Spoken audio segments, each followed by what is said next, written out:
பாடி லாங்குவேஜும் கம்பீரமாக இருக்கும். யாராக இருந்தாலும் அசால்ட்டாக டீல் பண்ணுவார். அப்போ கண்ணுக்கு முன்னால் டிரைவர் பார்க்குறாரு, தன்னுடைய முதலாளி தற்கொலை பண்ணி இறக்கிறத பார்க்குறாரு.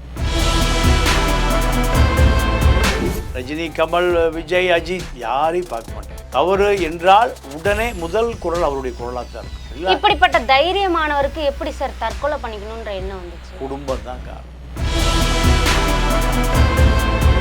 கே ராஜனால தான் திருட்டி விசிடியே ஒழிஞ்சுது. உடம்பை பார்த்துங்க, என்னப்பா முடிஞ்சு போச்சு, நீ எவ்வளோ காலம் இருக்கிறோமா இருந்துட்டு போக வேண்டியதானே. கம்பீரம் குழஞ்சு போனதை என்னால் டக்குன்னு ஜீர்ணிக்க முடியல. படம் ஓடிச்சுன்னா கொஞ்சம் சம்பளம் கொடுங்க, ஓடலைன்னா சம்பளம் கொடுக்காதீங்க. தயாரிப்பாளருக்கு ஒரு ஆரோக்கியமான யோசனை சொன்ன ஒரு மனிதர். கமல், ரஜினி, விஜய், அஜித் இந்த ஜாம்பவான்களை பார்த்தா பயந்துக்குவான். நிறைய ஃபைனான்ஸ் கொடுத்தாரு, எவனும் பணமே திருப்பி கொடுக்கல. பணமெல்லாம் போச்சு. கடைசி நேரத்தில் அவருக்கு ரொம்ப பண கஷ்டம். ஐஸ்வரி கணேஷ் தொடர்ந்து கூப்பிட்டே இருந்தார். உங்களுக்கு கார் என்கிட்ட ஒரு 15 கார் இருக்குது, எந்த காரமான வச்சுக்கோங்க, என்னுடைய தந்தை ஸ்தானத்தில் நீங்கள் இருக்குன்னு அவர் கூப்பிட்டார். போகலை.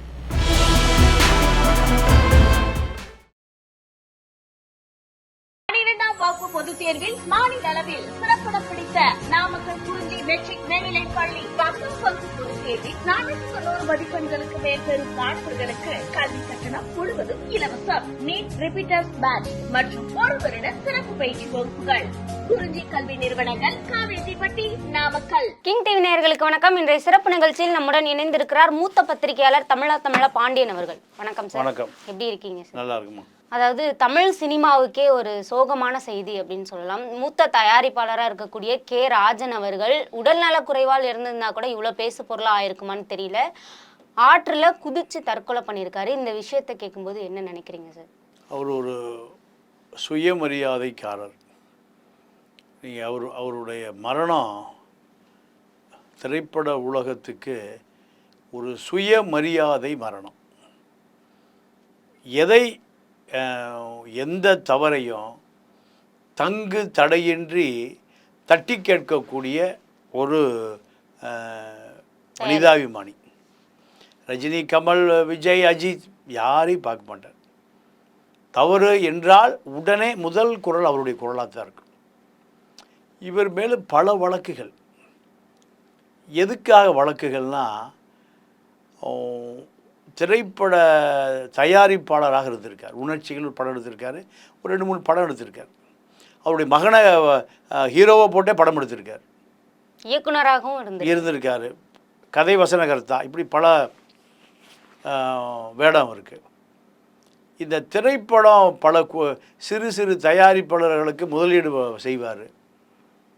சிறு சிறு தயாரிப்பாளர்களுடைய படத்துக்கு ப்ரொமோஷன் கொடுப்பார். நானும் அவரும் நிறைய நிகழ்ச்சியில் கலந்துருக்கோம். தொடர்ச்சியாக என்னை அவர் கலந்துக்க சொன்னார். ஆனால் எனக்கு அது உடன்பாடு இல்லை. ஏன்னா நல்ல படமோ கெட்ட படமோ நல்ல படம்னு சொல்லணும்.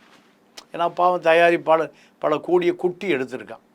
அதை நம்ம நெகட்டிவாக விமர்சனம் பண்ண முடியாது. அரசியலில் அதுதான் நமக்கு தொழில். விமர்சனங்களை வைப்பது தான் நமக்கு தொழில். அப்போ நம்ம சினிமா அதுக்கு லாய்க்கப்படாது. அதனால் நான் அதை தொடரலை.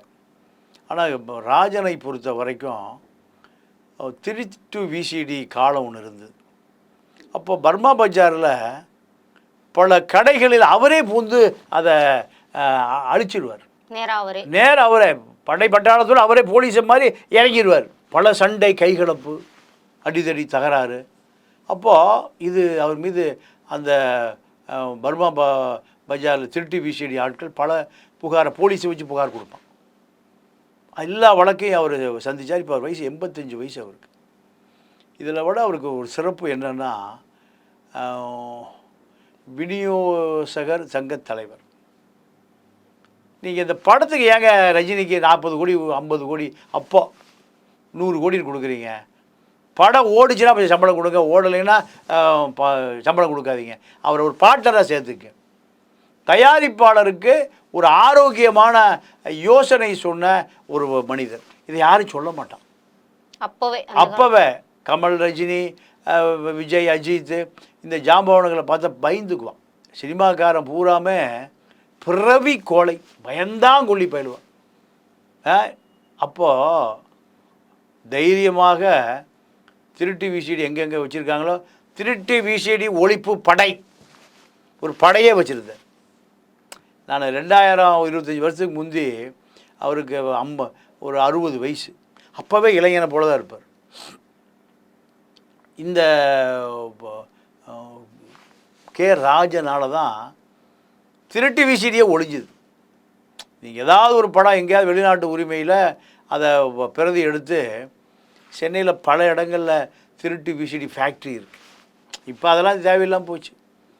அப்போ அந்த ஃபேக்ட்ரிகளை நீங்கள் ஆள் வச்சு விசாரிச்சுட்டு அவரே எனக்கு ஒரு 1000 கேசட் வேணும்னு கேட்பார். அவன் கேசட் இருக்கிற இடத்த சொன்னால் இவரே போய் பறிமுதல் பண்ணிட்டு வந்துடுவார். ஒரு 3 சும்மாவில் ஏதோ இப்போ படத்தில் வர மாதிரி போவார். அந்த இடத்த அப்படியே அத்தனை அந்த மிஷின் கேமரா எல்லாத்தையும் எடுத்துகிட்டு வந்துடுவார். இல்லை, இப்படிப்பட்ட தைரியமானவருக்கு எப்படி சார் தற்கொலை பண்ணிக்கணுன்ற எண்ணம் வந்துச்சு? குடும்பம் தான் காரணம். அவருடைய பெரிய மகன் பிரபு வச்சு படம் எடுத்தார்.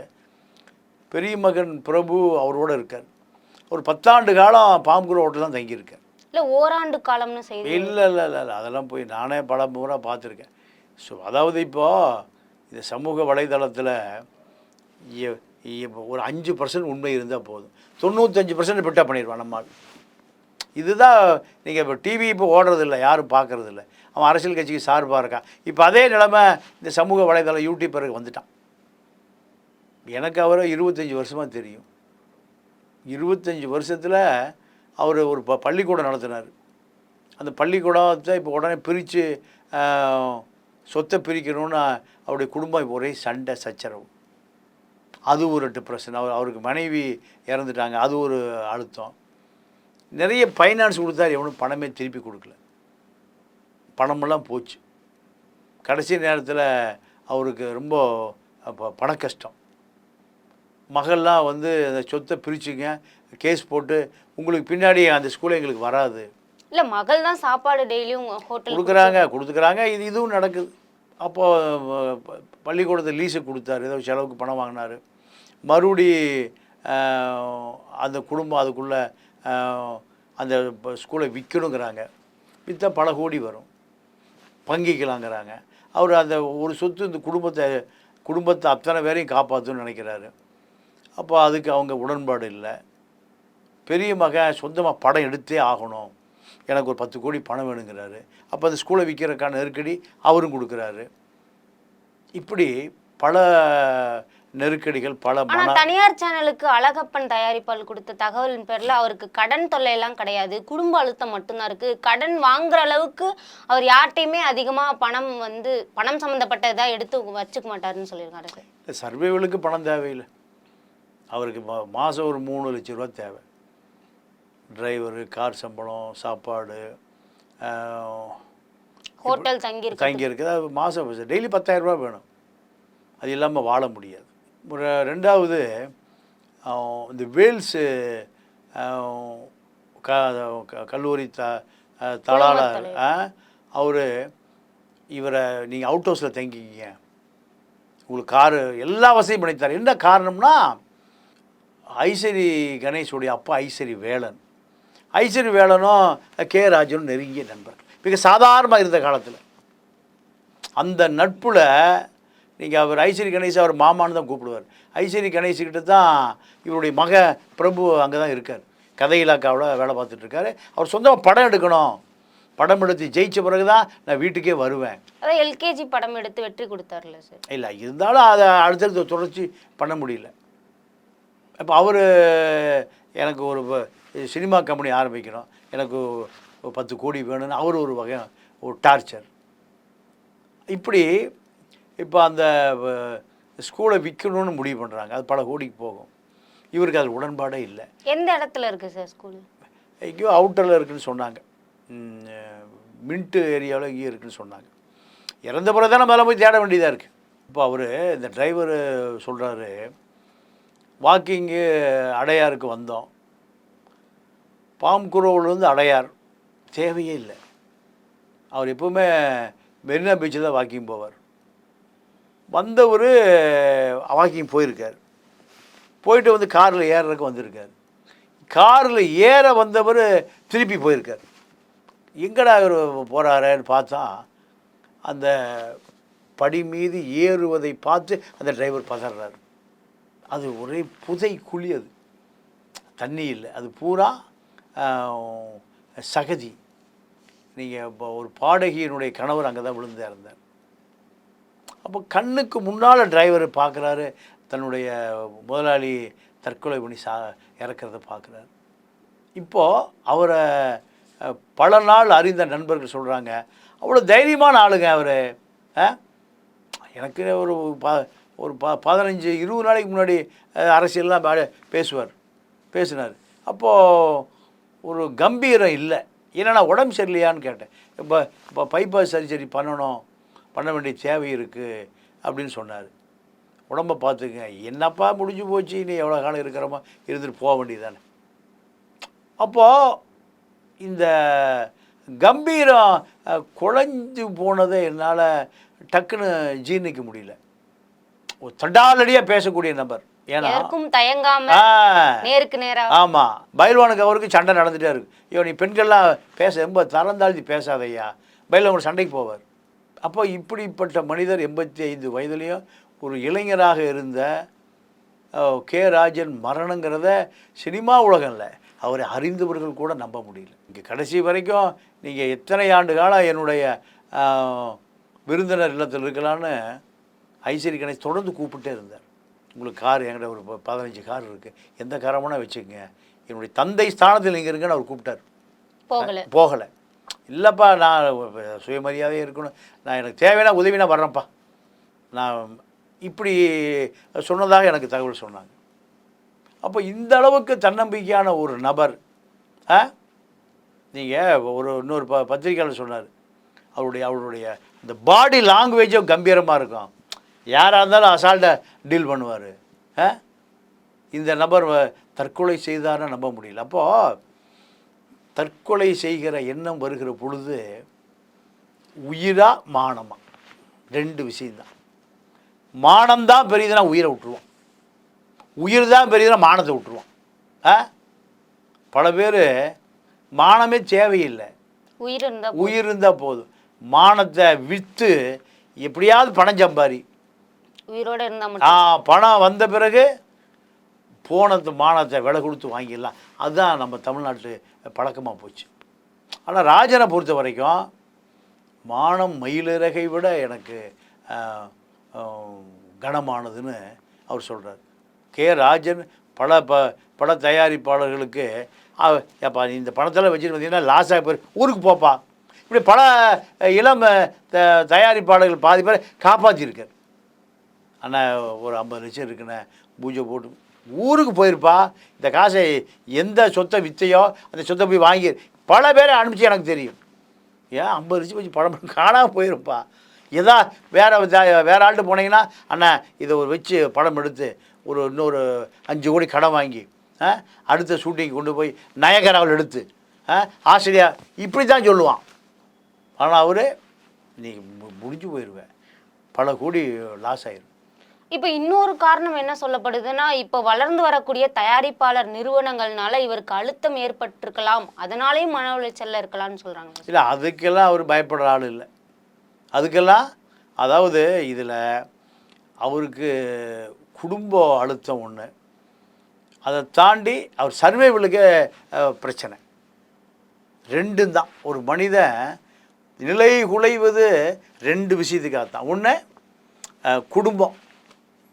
குடும்பத்தில் தனக்கு கடைசி காலத்தில் எந்த மரியாதையும் இல்லை, யார் சொன்னாலும் கேட்க மாட்டேங்கிறான், எல்லாம் சண்டை பிடிச்சிக்கிறான், சொத்தை பிரிக்கணுங்கிறான், பங்கு வைக்கணுங்கிறான். அப்போது அது அந்த நிலைமை வரும்போது அந்த முதியவர் அந்த குடும்பம் கட்டுப்படாது. அந்த குடும்பம் எனக்கு பணம் வேணுயா, எனக்கு காரு வேணும், எனக்கு பங்களா வேணும், எனக்கு படம் எடுக்கணும், காதிலே வாங்க மாட்டாங்க. நான் பல குடும்பங்களை பார்த்துருக்கேன்.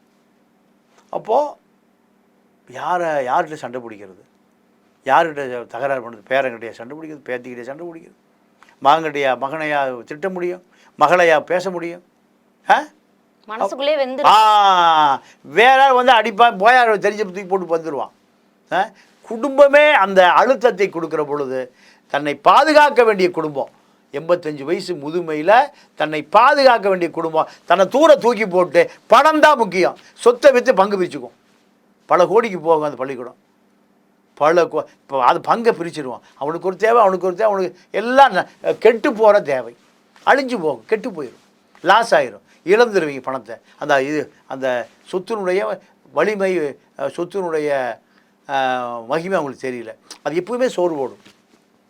விற்றுட்டா ஒரு 2-3 வருஷத்தில் அது கரைஞ்சி போயிடும், அந்த பள்ளிக்கூடம் போயிடும். அப்போது இதை அவர் தொடர்ச்சியாக வலியுறுத்துறாரு, யாரும் கேட்கல. அதை லீஸுக்கு விடுறாரு, அவர் திருப்பி வாங்குறாரு. இவருக்கு சர்வைவல் பிரச்சனை, விடவும் மனசு. அது அந்த குடும்ப தலைவனுடைய இடத்துல இருந்து பார்த்தா தான் தெரியும். நீங்கள் ஈரோட்டில் ராணான்னு ஒரு பெரிய குடும்பம், ஈரோட்டில் அவர்கள் தான் பெரிய தொழிலதிபரை. அவருடைய மகன் கொடுத்த அழுத்தத்தில் அவர் தற்கொலை பண்ணி இறக்குறாரு. அதுக்கு பல காரணம் சொல்கிறாங்க. அதாவது இப்போ ஜெயலலிதா கிட்ட நெருக்கமாக இருந்தார். யார் வெறுங்கையோடு அனுப்ப மாட்டார், யார் போனாலும் இந்த 10,000 வச்சுக்க, 20,000 வச்சுக்க. புல்லும் தொழிலதிபர். காரணம் அந்த குடும்பம் அவர் கட்டுப்பட மறுக்குது. கடனாகி போச்சு, லாஸு, காசை பூரா தானம் தர்மம் பண்ணார். இப்படி தான் இப்போ கே ராஜனுடைய நிலைமையும். 2 விஷயம். ஒன்று, தன்னுடைய குடும்பம் தன்னை அவமதிக்க ஆரம்பிச்சிட்டாங்க, யாரும் சொல் பேச்சு கேட்கறதில்ல, பணம் தான் முக்கியம், கோடிகள் தான் முக்கியம். அப்போ 85 வயசு, தனக்கு பைபாஸ் சர்ஜரி பண்ணணும், இதய நோய், மாத்திரை, மருந்து, தன்னுடைய சர்வைவல், ஹோட்டல் வாழ்க்கை. அது எப்படியுமே ஹோட்டல் வாழ்க்கை குறைஞ்சது மாதம் ஒரு 2-3 லட்ச ரூபா இல்லாமல் ஓட்ட முடியாது. இதுதான் யார்கிட்ட போய் கடன் கேட்குறது. கடைசி காலத்தில் யார்கிட்டையும் போய் நிற்கவும் முடியாது. எனக்கு தெரிந்து ஒரு திருப்பூரில் ஒரு நண்பர், ஒரு பெரிய தொழிலதிபர், அவர் என்ன நடந்ததுன்னா, சொந்த வீடு ஏலம் போயிடுச்சு. சொந்த வீடு ஏலம் போயிடுச்சு. வெள்ளியங்கிரின்னு பேர், எனக்கு நெருங்கிய நண்பர். அதோடு அந்த அம்மா பெரிய ஒரு வசதியான குடும்பத்தை சேர்ந்தவர். இவர் ஒரு சமூகம், அந்த அம்மா ஒரு சமூகம். வசதி. கடைசி காலத்தில் வீடு ஏலம் போயிடுச்சு, மன நிம்மதி இல்லை. அப்போ அந்த அம்மா சூசைட் பண்ணி இறந்து போகுது. அம்மா இறந்த உடனேயும் அந்த பொண்ணு பிஹெச்டி ஆசிரியை. அம்மா இறந்த மன உளைச்சலில் மகளை இறந்து போச்சு. கொடுமை பாருங்கள். மகள் இறந்த பிறகு ஒரே பையன், அந்த பையனை தாத்தாவும் தான் சர்வைவல். அதுக்கு முன்பே அந்த பையனோட அப்பா, அவர் மருமக இறந்து போயிடுறாரு. சூசைட் தான். எல்லா பொருளாதார சிக்கல், மன உளைச்சல், குடும்பம், பணம் இல்லைன்னா கட்டுப்பாடு குறைஞ்சிரும். கடைசியாக தாத்தாவும் பேரனும் தான். பேரனை கொண்டு போய் உறவினர் வீட்டில் விட்டுட்டு இவர் மனைவி இறந்த வாடகை வீட்டில் அவர் தற்கொலை பண்ணி செத்து போகிறாரு. கொடுமை பாருங்கள். பேரன் அங்கேருந்து கோயம்புத்தூர் 18 வயசு பையன் வர்றான், பார்க்குறான், தாத்தா பாடி கிடக்குது. 3 நாள் அந்த பாடியோடு இருந்திருக்கான். திருப்பூரில் காங்கேய ரோட்டில் வெள்ளியங்கிரி ஒரு பேர், அந்த அம்மா பேர் சாந்தா. எங்கே என்ன சொல்கிறது, மன உளைச்சல் வந்துருச்சுன்னா எல்லாரும் எல்லாம் மனித கட்டுப்பாட்டை இழந்துருவான், சுயமரியாதை இழந்துருவான், தன்னம்பிக்கை இழந்துருவான், தைரியத்தை இழந்துருவான். இதுதான் அவனை மரணத்துக்கு வேகமாக எடுத்துக்கொண்டு போகுது. பெரிய தயாரிப்பாளர் மணிரத்ன அண்ணன் ஜி வெங்கடேசன் சூசைட் பண்ணி செத்து போயிட்டார். பெரிய தயாரிப்பாளர், எத்தனை படங்களை கொடுத்தார். பிரபலமான படம், பம்பாய் படம்லாம் இப்போ பேர் சொல்கிற படம். பம்பாய் படம் ரிலீஸ் ஆக முடியல, பால் தாக்கரே கொளுத்திடுவன்ட்டார். சொன்னால் அவர் பம்பாயே கொளுத்துறாரு. உத்தவ் தாக்கரேவுடைய அப்பா. அவர் போய் படத்தை போட்டு காமிச்சு அவர் சமாதானப்படுத்தி, என்ன காரணம்னா இந்து பையன் முஸ்லீம் பெண்ணு, அப்போ லவ் ஜிகாத் மாதிரி. அப்போ பால் தாக்கரேவை சமாளித்து படத்தை திரையிட்ட ஜி வெங்கடேஷா உயிரோடு இல்லை, தற்கொலை பண்ணி இறந்து போகிறார். காரணம் மன உளைச்சல், பணம். நம்ம மதுரை அன்புச்செழியை கொடைக்கானலேருந்து அவரை அவ்வளோ டார்ச்சர். இப்படித்தான் பல தயாரிப்பாளர்கள், திரைப்படத்துறையாக இருந்தாலும் சரி, தொழிலதிபர்களாக இருந்தாலும் சரி, தன்னுடைய அந்த சுயமரியாதையை நீங்கள் இழந்தால் தைரியம் போயிடும். இப்போ கே ராஜனுடைய மரணம் அப்படித்தான். தொடர்ந்து பேசுவோம் சார். கே ராஜன் அவர்கள் பற்றி நிறைய விஷயங்கள் எங்களோட ஷேர் பண்ணதுக்கு நன்றி. நன்றி, வணக்கம். 12ஆம் வகுப்பு பொதுத் தேர்வில் மாநில அளவில் சிறப்பிடம் பிடித்த நாமக்கல் குறிஞ்சி மெட்ரிக் மேல்நிலைப் பள்ளி 10ஆம் வகுப்பு பொதுத் தேர்வில் 490 மதிப்பெண்களுக்கு மேல் பெறும் மாணவர்களுக்கு கல்வி கட்டணம் முழுவதும் இலவசம். நீட் ரிப்பீட்டர்ஸ் பேட்ச் மற்றும் ஒரு வருட சிறப்பு பயிற்சி வகுப்புகள். குறிஞ்சி கல்வி நிறுவனங்கள், காவேரிப்பட்டி, நாமக்கல்.